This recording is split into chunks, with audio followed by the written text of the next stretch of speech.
చాలామంది ఈ ప్రొటెస్ట్ పైన నన్ను కూడా ఒక ఒపీనియన్ చెప్పండి అని అంటుండ్రు. నా ఒక్క ఒపీనియన్ చెప్పినంత మాత్రాన ఏది మారిపోదని నా ఫీలింగ్. కానీ సరే, అంతమంది అడుగుతున్నారు కాబట్టి నేను కూడా నా ఒపీనియన్ చెప్పదలుచుకుంది ఏంటి అంటే చాలామంది చాలా రీల్స్ చేస్తున్నారు, ఎవరి తరపు నుంచి వాళ్ళు వాదిస్తున్నారు, ఎవరి తరపు నుంచి వాళ్ళ ఆర్గ్యుమెంట్స్ చాలానే ముందు పెడుతున్నారు. నాకైతే చూసి పిచ్చి లేచిపోతుంది. అంటే నేను ఇప్పుడు జస్ట్ స్టూడెంటే, అంటే జస్ట్ నేను లర్నింగ్ స్టేజ్లోనే ఉన్నా.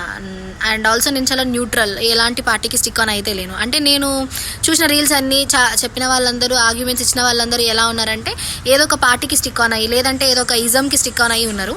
సో వాళ్ళు వాళ్ళ దానికి స్టిక్ ఆన్ అయ్యి ఉన్నారు కాబట్టి అలానే మాట్లాడతారు అఫ్కోర్స్. అండ్ ఎదుటి వాళ్ళలో ఉన్న లోటుపాటులు, లొసుకులు ఇవన్నీ చెప్తూ ఉంటారు కాబట్టి మనం కూడా నేర్చుకుంటాం. అంటే వాళ్ళు చేసిన మిస్టేక్స్ తెలుస్తాయి మనకి, వీళ్ళు చేసిన మిస్టేక్స్ కూడా తెలుస్తాయి. సరే, ప్రొటెస్ట్ విషయానికి వస్తే ఒక మంచి రీజన్తోనే స్టార్ట్ అయింది. అంటే మంచి రీజన్ ఇన్ ద సెన్స్ ఒక వర్స్ట్ రీజన్కి, స్టూడెంట్స్ ఫ్యూచర్ కోసం అని స్టార్ట్ అయ్యింది. ఖచ్చితంగా ప్రొటెస్ట్కి సపోర్ట్ చేయొచ్చు. ఎందుకంటే ఎడ్యుకేషన్ సిస్టమ్ ఖచ్చితంగా చేంజ్ అవ్వాలి. నన్ను అడిగితే అసలు ఈ ప్రైమరీ స్కూల్స్ నుంచే సిస్టమ్ చేంజ్ అవ్వాలి అనేది నా ఫీలింగ్. ఎందుకంటే మన ఎడ్యుకేషన్ సిస్టమ్ చాలా దారుణంగా, చాలా దరిద్రంగా ఉంది నన్ను అడిగితే. కాబట్టి ఖచ్చితంగా ఎడ్యుకేషన్ సిస్టమ్ చేంజ్ అవ్వడానికి ప్రొటెస్ట్ చేయడంలో అస్సలు తప్పలేదు. కానీ ఆ ప్రొటెస్ట్ అనేది పీస్ఫుల్గా ఉండాలి.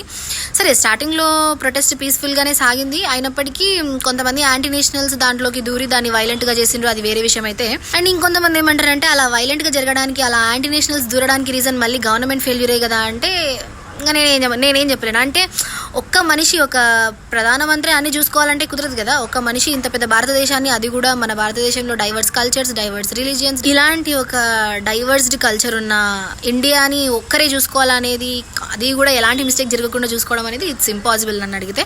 అండ్ ఈ ప్రొటెస్ట్ చేయడానికి గల మెయిన్ రీజన్స్ ఏంటి అంటే, వాళ్ళ డిమాండ్స్ ఏంటి అంటే ధర్మేంద్ర ప్రధాన్ గారు రిజైన్ చేయాలి, అండ్ ఆల్సో సూసైడ్ చేసుకున్న స్టూడెంట్స్కి ₹1,00,00,000 కంపెన్సేషన్ ఇవ్వాలి అని చెప్పేసి వాళ్ళ డిమాండ్స్. సో ఈ ₹1,00,00,000 కంపెన్సేషన్ ఇవ్వడం అనేది ఖచ్చితంగా మంచి విషయమే, అంటే జరగాల్సిందే, దానికోసం ప్రొటెస్ట్ జరగాల్సిందే. కానీ రిజైన్ చేసినంత మాత్రాన మళ్ళీ నెక్స్ట్ వచ్చే ఎడ్యుకేషన్ మినిస్టర్ అంత విజిలెంట్గా, అంత అకౌంటబుల్గా ఉంటాడు అని నేనేమీ అనుకోవట్లేదు. అంటే జస్ట్ రిజైన్ చేసి ఇంకొకరు అపాయింట్ అయినంత మాత్రాన ఏది మారిపోదు అనేది నా ఫీలింగ్. కానీ కొందరు ఏమంటారంటే అలా రిజైన్ చేస్తే నెక్స్ట్ వచ్చే పర్సన్కైనా కనీసం కాస్తనైనా అకౌంటబిలిటీ ఉంటుంది, ఒక వణుకు ఉంటుంది, ఒక భయం ఉంటుంది, కొంచెమైనా అకౌంటబుల్గా బిహేవ్ చేయడానికి ఛాన్సెస్ ఉంటాయి అని చెప్పేసి రిజైన్ చేయాలి అని అంటున్నారు. అది కూడా కరెక్టే. నేను ఈ ప్రొటెస్ట్ని సపోర్ట్ చేయడానికి గల కారణం ఇది. కానీ సపోర్ట్ ఎందుకు చేయొద్దు అనుకుంటున్నా అంటే దాంట్లో ఉన్న యాంటీ నేషనల్స్ వల్ల ఇన్నోసెంట్ స్టూడెంట్స్ లైఫ్స్ బలి అయిపోతున్నాయి నన్ను అడిగితే. చాలామంది ఉస్మానియా యూనివర్సిటీ నుంచి స్టూడెంట్స్ అందరూ చాలామంది ప్రొటెస్ట్లో పాల్గొంటున్నారు, గాయపడుతున్నారు అనవసరంగా నన్ను అడిగితే. అనవసరంగా కాదు, ఒక కాజ్తోనే, ఒక రీజన్తోనే లేండి. కానీ యాంటీ నేషనల్స్ ఎవరైతే దాన్ని వైలెంట్గా చేయాలనుకుంటున్నారో వాళ్ళ వల్ల వీళ్ళు బలైపోతున్నారు కదా. అండ్ ఇప్పుడే ఇంతకుముందే ఒక న్యూస్ కూడా వచ్చింది, ఏమంటారు, రాబోయే రోజుల్లో ఈ స్టూడెంట్స్ అందరినీ వాడుకొని వాళ్ళని చంపేసి మోడీపైకి ఆ నేరాన్ని మోపి మోడీ గవర్నమెంట్ని కూల్చేయాలి అని చాలా కంట్రీస్ అనుకుంటున్నాయని, మన కంట్రీ డెవలప్ అవుతుంటే ఓర్చుకోలేక కొన్ని కంట్రీస్ అలా చేస్తున్నాయని కూడా న్యూస్లు వస్తున్నాయి కదా. సో అందుకని 50% ఈ ప్రొటెస్ట్ని నేను సపోర్ట్ చేయలేకపోతున్నా. బికాజ్ స్టూడెంట్స్ లైఫ్ కోసం ఖచ్చితంగా ప్రొటెస్ట్ చేయాలి, ఎడ్యుకేషన్ సిస్టమ్ చేంజ్ అవ్వడానికి ఖచ్చితంగా ప్రొటెస్ట్ చేయాలి. కానీ స్టూడెంట్స్ లైఫ్ని రిస్క్లో పెట్టి చేయాల్సిన అవసరం లేదేమో అని నా ఒపీనియన్. నేనేమి ఒక పెద్ద ఇంటెలెక్చువల్ ఏం కాదు నా ఒపీనియన్ని షేర్ చేసుకోవడానికి. కానీ ఏదో నాకు తెలిసినంత, అంటే ఇన్ని డేస్ నుంచి అన్ని రీల్స్ చూస్తున్నా, రీల్స్ ఇన్ ద సెన్స్ అంతా చూస్తున్నాం కదా ఏం జరుగుతుందో, న్యూస్లు వింటున్నాం, ఇవన్నీ వింటుంటే, అన్ని ఆర్గ్యుమెంట్స్ వింటుంటే అర్థమైన దాంట్లో నుంచి కాస్త నాకు అర్థం చేసుకొని నా ఈ ఒక చిన్న ఒపీనియన్కి వచ్చిన అనుకోండి. అసలు నేనేమి నా ఒపీనియన్ షేర్ చేసుకోదలుచుకోలేదు, కానీ చాలామంది అడుగుతున్నారు మీ ఒపీనియన్ చెప్పండి సిస్టర్ అని. సో అందుకనే చెప్తున్నా, ఇది నా చిన్న ఒపీనియన్. కానీ మీరు కూడా కమెంట్ చేయండి మీ ఒపీనియన్స్. అయితే ఏదో కాస్త కూస్తో చదువుకున్న నాకే దీన్ని అర్థం చేసుకోవడానికి ఇంతలా హెడేక్ వస్తుంటే నార్మల్గా కామన్ పీపుల్ అసలు దీని గురించి ఏం ఆలోచిస్తుంటారు, అసలు ఆలోచిస్తున్నారా లేదా? అయితే రీసెంట్గా, అంటే ఇప్పుడు మన రిలేటివ్స్లో ఒకసారి కాల్ చేసి కనుక్కోండి, మీకు ఈ ప్రొటెస్ట్ గురించి ఏమైనా తెలుసా అంటే నాకు తెలుసు చాలామంది ఏం ప్రొటెస్ట్ అని మిమ్మల్ని అడుగుతారు, మీరు ఎక్స్ప్లెయిన్ చేయాలి వాళ్ళకి ఖచ్చితంగా.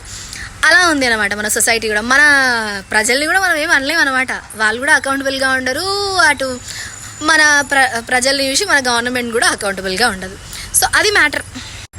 నేను రీసెంట్గానే మా యూనివర్సిటీలో ఒక సార్ని నేను అడిగిన ఏంటి అంటే, ఖచ్చితంగా గవర్నమెంట్ మనకు అన్ని ప్రొవైడ్ చేస్తేనే కదా ఈ ఎడ్యుకేషన్ సిస్టంలో ప్రాపర్ ఫెసిలిటీస్తో పాటు సిస్టమ్ కరికులం చేంజ్ అవ్వాలి అని నేనంటే, ఎంతసేపు నువ్వు గవర్నమెంట్ని నిందించే బదులు నిన్ను నువ్వు మార్చుకోవచ్చు కదా అన్నాడు.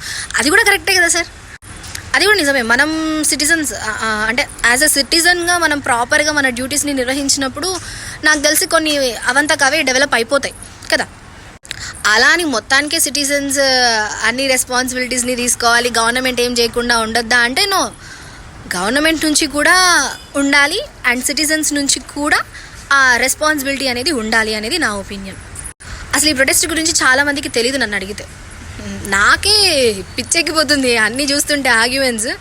వాళ్ళకి ఏం అర్థమవుతుందా అని నా ఫీలింగ్. అసలు ఏమో అంటే చదువు అనేది ఏమి నేను రీజన్గా చెప్పట్లేదు అర్థం కాకపోవడానికి, కానీ చదువుకొని వాళ్ళకి కూడా చాలామందికి వీటిపైన అవగాహన ఉంటుంది, నేనేమి అలా అనట్లేదు. బట్ కొంతమందికి విలేజెస్లో ఉండే కొంతమందికి అయినా సరే నాకు తెలిసి ఈ ప్రొటెస్ట్ గురించి చాలామందికి తెలియదు. అంటే నేను పర్సనలీ కొంతమందిని ఎవరినైనా కలిసిన వాళ్ళని ఒపీనియన్ ఏంటని అడిగితే ఏం ప్రొటెస్ట్ అని నన్నే రిటర్న్ క్వశ్చన్ అడుగుతున్నాను అనమాట. సో అలా ఉంది సిచ్యువేషన్. సో ఇది నా ఒపీనియన్ అన్నమాట. ప్రొటెస్ట్ 50% సపోర్ట్ చేస్తూనే 50% సపోర్ట్ ఇవ్వట్లేదు. రీజన్స్ అయితే మీకు ఆల్రెడీ చెప్పేసిన కదా. అంటే మళ్ళీ ఈ స్టూడెంట్స్ చచ్చిపోతే మళ్ళీ వాళ్ళ ఫ్యామిలీస్కే కదా ప్రాబ్లం. ఏమో మేబీ చెప్పలేం, ఎందుకంటే ఇక్కడ నేపాల్లో అక్కడ ఇలానే అల్లకల్లోలాలు సృష్టించి ఏమంటారు చాలామంది ప్రజల జీవితాలని చిదిమేస్తున్నారు కదా. ఈ మధ్య తెలుగు నేర్చుకుంటున్నా, బాగుంది నా తెలుగు నేర్చుకుంటున్నా. ఇన్ ద సెన్స్ మా యూనివర్సిటీలో చాలామంది తెలుగు మీడియం నుంచే ఉన్నారు. సో సార్ వాళ్ళు కూడా తెలుగులో ఎక్స్ప్లెయిన్ చేస్తుంటారు, అప్పుడు బాగానే తెలుగు కూడా నేర్చుకుంటున్నా. చాలా బాగా అనిపిస్తుంది తెలుగు మాట్లాడితే నాకు నిజానికి. కానీ ఆ టర్మినాలజీ నాకు తెలియదు, ఎందుకంటే ఫస్ట్ నుంచి నాది ఇంగ్లీష్ మీడియం కాబట్టి టర్మినాలజీ కొంచెం తెలియదు మనకి అంతే. బట్ ఇప్పుడు నేర్చుకుంటున్నా. చాలామంది అడుగుతారు నువ్వు తెలుగులో మాట్లాడు అని. తెలుగులో మాట్లాడడానికి ఫస్ట్ నాకు తెలుగు టర్మినాలజీ రావాలి కదా. ఇప్పుడు నేర్చుకుంటున్నా, సరేలే మాట్లాడతా. అండ్ మీరు కూడా కమెంట్స్ పెడితే ఎలా ఉండాలి అంటే న్యూట్రల్గా ఉండి పెట్టండి. అంటే ఏదో ఒక పార్టీకి స్టిక్ ఆన్ అయ్యో లేదంటే ఏదో ఒక ఇజంకి స్టిక్ ఆన్ అయ్యి అలా కమెంట్స్ పెట్టకండి. న్యూట్రల్గా ఉండి న్యూట్రల్గా ఆలోచించి కమెంట్ పెట్టండి. నేను ఖచ్చితంగా నేర్చుకోవడానికి రెడీగా ఉంటాను. ఇప్పుడైతే ప్రొటెస్ట్ ఆగిపోయింది. సోనం వాంగ్చుక్ ఆయన చెప్పిండు కదా ప్రొటెస్ట్ని ఆపుతున్నామని చెప్పేసి. అంటే నరేంద్ర మోడీ అసలు నిన్న రీల్ చేసి పెట్టి నేను షాక్ అయినా. అంటే ఒక ప్రైమ్ మినిస్టర్ సోషల్ మీడియాలో జరుగుతున్న వారికి సోషల్ మీడియాలోనే ఆన్సర్ ఇవ్వాలని, అదే వేలో ఆన్సర్ ఇవ్వాలని ఒక రీల్ చేసి పెట్టిన చూడు, నిజంగా ఫిదా అయినా. అంటే చెప్పిండు కదా ఫాస్ట్ ట్రాక్ కోర్ట్స్ని స్టార్ట్ చేస్తామని చెప్పేసి, అండ్ ఆ బిల్ని పాస్ చేసి దానిపైన డిస్కస్ చేస్తామని చెప్పి హామీ ఇచ్చారు.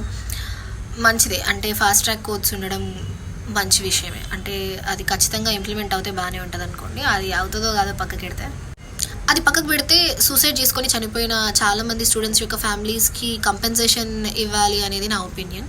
అంటే ఓన్లీ ఫాస్ట్ ట్రాక్ కోర్స్ ఒకటే కాదు, ఎందుకంటే అవి ఎంతవరకు ఇంప్లిమెంట్ అవుతాయో తెలియదు, కానీ అట్లీస్ట్ ఇలా అంటే నష్టపోయిన కుటుంబాలకి కొంచెం హెల్ప్ చేయడం అవసరమని నా భావన.